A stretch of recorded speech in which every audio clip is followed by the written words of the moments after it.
लीजिए सुनिए मुंशी प्रेमचंद के लिखे उपन्यास सेवा सदन के 31वें भाग को मेरी यानी समीर गोस्वामी की आवाज में। इस प्रस्ताव के विरोध में हिंदू मेंबरों को जब मुसलमानों के जलसे का हाल मालूम हुआ तो उनके कान खड़े हुए। उन्हें मुसलमानों से जो आशा थी वो भंग हो गई। कुल 10 हिंदू थे।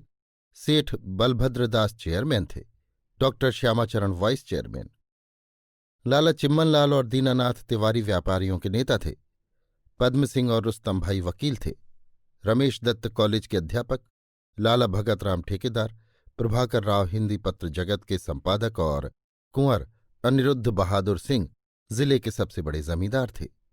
चौक की दुकानों में अधिकांश बलभद्रदास और चिम्मनलाल की थी। दाल मंडी में दीनानाथ के कितने ही मकान थे। ये तीनों महाशय इस प्रस्ताव के विपक्षी थे। लाला भगत राम का काम चिम्मनलाल की आर्थिक सहायता से चलता था, इसलिए उनकी सम्मति भी उन्हीं की ओर थी।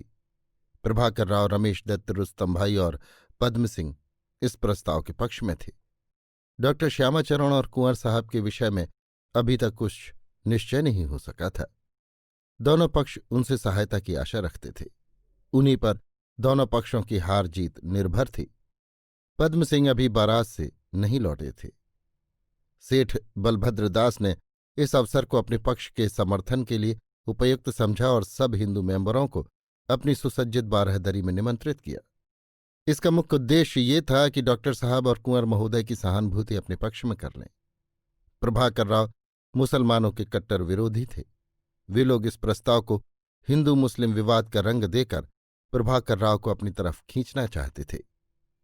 दीनानाथ तिवारी बोले, हमारे मुसलमान भाइयों ने तो इस विषय में बड़ी उदारता दिखाई, पर इसमें एक गूढ़ रहस्य है। उन्होंने एक पंथ दो काज वाली चाल चली है। एक ओर तो समाज सुधार की नेकनामी हाथ आती है, दूसरी ओर हिंदुओं को हानि पहुंचाने का एक बहाना मिलता है। ऐसे अवसर से वे कब चूकने वाले थे? चिम्मनलाल, मुझे पॉलिटिक्स से कोई वास्ता नहीं है और ना मैं इसके निकट जाता हूं, लेकिन मुझे ये कहने में तनिक भी संकोच नहीं है कि हमारे मुस्लिम भाइयों ने हमारी गर्दन बुरी तरह पकड़ी है। दाल मंडी और चौक के अधिकांश मकान हिंदुओं के हैं। यदि बोर्ड ने ये स्वीकार कर लिया तो हिंदुओं का मटिया मेट हो जाएगा। छिपे छिपे चोट करना कोई मुसलमानों से सीखे। अभी बहुत दिन नहीं बीते कि सूद की आड़ में हिंदुओं पर आक्रमण किया गया था। अब वो चाल पट पड़ गई तो ये नया उपाय सोचा। खेद है कि हमारे कुछ हिंदू भाई उनके हाथों की कठपुतली बने हुए हैं। वे नहीं जानते कि अपने दुरुत्साह से अपनी जाति को कितनी हानि पहुंचा रहे हैं। स्थानीय काउंसिल में जब सूद का प्रस्ताव उपस्थित था तो प्रभाकर राव ने उसका घोर विरोध किया था। चिम्मनलाल ने उसका उल्लेख करके और वर्तमान विषय को आर्थिक दृष्टिकोण से दिखाकर प्रभाकर राव को नियम विरुद्ध करने की चेष्टा की। प्रभाकर राव ने विवश नेत्रों से रुस्तम भाई की ओर देखा, मानो उनसे कह रहे थे कि मुझे ये लोग ब्रह्म फांस में डाल रहे हैं, आप किसी तरह मेरा उद्धार कीजिए। रुस्तम भाई बड़े निर्भीक स्पष्टवादी पुरुष थे। वे चिम्मनलाल का उत्तर देने के लिए खड़े हो गए और बोले, मुझे ये देखकर शोक हो रहा है कि आप लोग एक सामाजिक प्रश्न को हिंदू मुसलमानों के विवाद का स्वरूप दे रहे हैं। सूद के प्रश्न को भी यही रंग देने की चेष्टा की गई थी।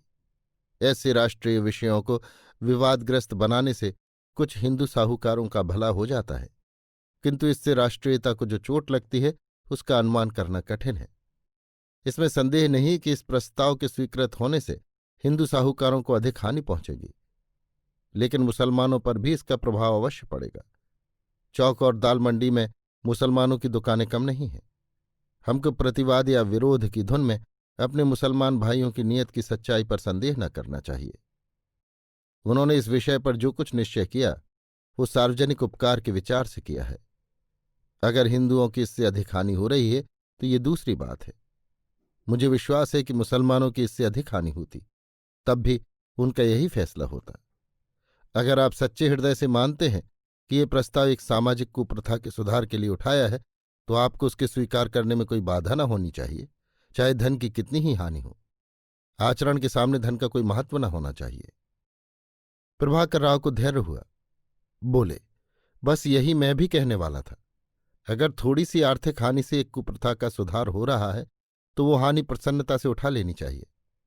आप लोग जानते हैं कि हमारी गवर्नमेंट का चीन से अफीम का व्यापार करने में कितना लाभ था। 18 करोड़ से कुछ अधिक ही हो, पर चीन में अफीम खाने की कुप्रथा मिटाने के लिए सरकार ने इतनी भीषण हानि उठाने में जरा भी आगा पीछा नहीं किया।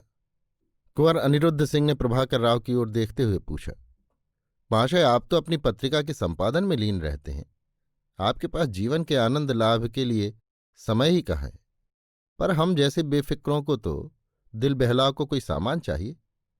संध्या का समय तो पोलो खेलने में कट जाता है, दोपहर का समय सोने में और प्रातःकाल अफसरों से भेंट भाट करने या घोड़े दौड़ाने में व्यतीत हो जाता है। लेकिन संध्या से 10 बजे रात तक बैठे बैठे क्या करेंगे। आप आज ये प्रस्ताव लाए हैं कि वेश्याओं को शहर से निकाल दो, कल को आप कहेंगे कि म्यूनिसिपैलिटी के अंदर कोई आज्ञा लिए बिना नाच गाना मुजरा न कराने पाए, तो फिर हमारा रहना कठिन हो जाएगा। प्रभाकर राव मुस्कुरा कर बोले, क्या पोलो और नाच गाने के सिवा समय काटने का और कोई उपाय नहीं है? कुछ पढ़ा कीजिए। कुंवर, पढ़ना हम लोगों को मना है। हमको किताब के कीड़े बनने की जरूरत नहीं। अपने जीवन में सफलता प्राप्त करने के लिए जिन बातों की जरूरत है उनकी शिक्षा हमको मिल चुकी है। हम फ्रांस और स्पेन का नाच जानते हैं, आपने उनका नाम भी न सुना होगा। पियानो पर बैठा दीजिए, वो राग आलापों कि मोजार्ट लज्जित हो जाए।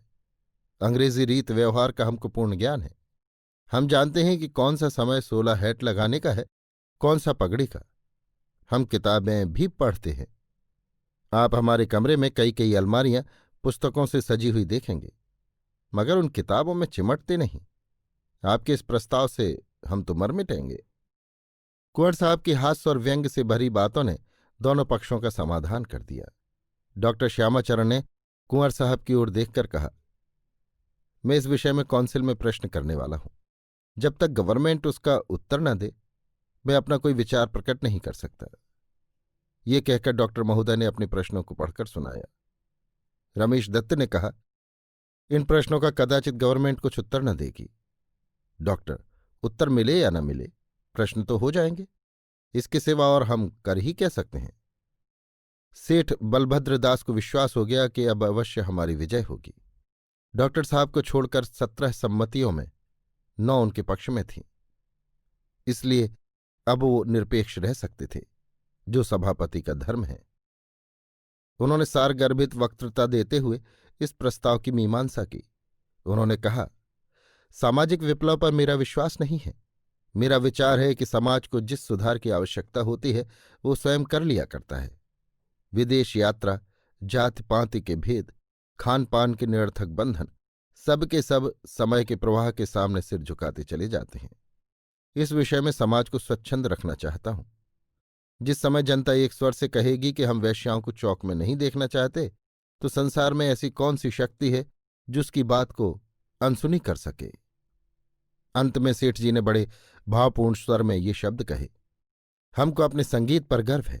जो लोग इटली और फ्रांस के संगीत से परिचित हैं, वे भी भारतीय गान के भाव, रस और आनंदमय शांति के कायल हैं।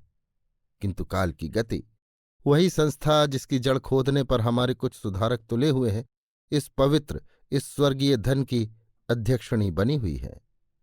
क्या आप इस संस्था का सर्वनाश करके अपने पूर्वजों के अमूल्य धन को इस निर्दयता से धूल में मिला देंगे? क्या आप जानते थे कि हम में आज जो जातीय और धार्मिक भाव शेष रह गए हैं, उनका श्रेय हमारे संगीत को है? नहीं तो आज राम, कृष्ण और शिव का कोई नाम भी न जानता। हमारा बड़े से बड़ा शत्रु भी हमारे हृदय से जातीयता का भाव मिटाने के लिए इससे अच्छी और कोई चाल नहीं सोच सकता। मैं ये नहीं कहता कि वेश्याओं से समाज को हानि नहीं पहुंचती। कोई भी समझदार आदमी ऐसा कहने का साहस नहीं कर सकता। लेकिन रोग का निवारण मौन से नहीं, दवा से होता है। कोई कुप्रथा उपेक्षा या निर्दयता से नहीं मिटती, उसका नाश शिक्षा, ज्ञान और दया से होता है। स्वर्ग में पहुंचने के लिए कोई सीधा रास्ता नहीं है, वैतरणी का सामना अवश्य करना पड़ेगा। जो लोग समझते हैं कि वो किसी महात्मा के आशीर्वाद से कूदकर स्वर्ग में जा बैठेंगे, वो उनसे अधिक हास्यास्पद नहीं है जो समझते हैं कि चौक से वेश्याओं को निकाल देने से भारत के सब दुख दारिद्र्य मिट जाएंगे और एक नवीन सूर्य का उदय हो जाएगा। अभी आप सुन रहे थे मुंशी प्रेमचंद के लिखे उपन्यास सेवा सदन के 31वें भाग को मेरी यानी समीर गोस्वामी की आवाज में।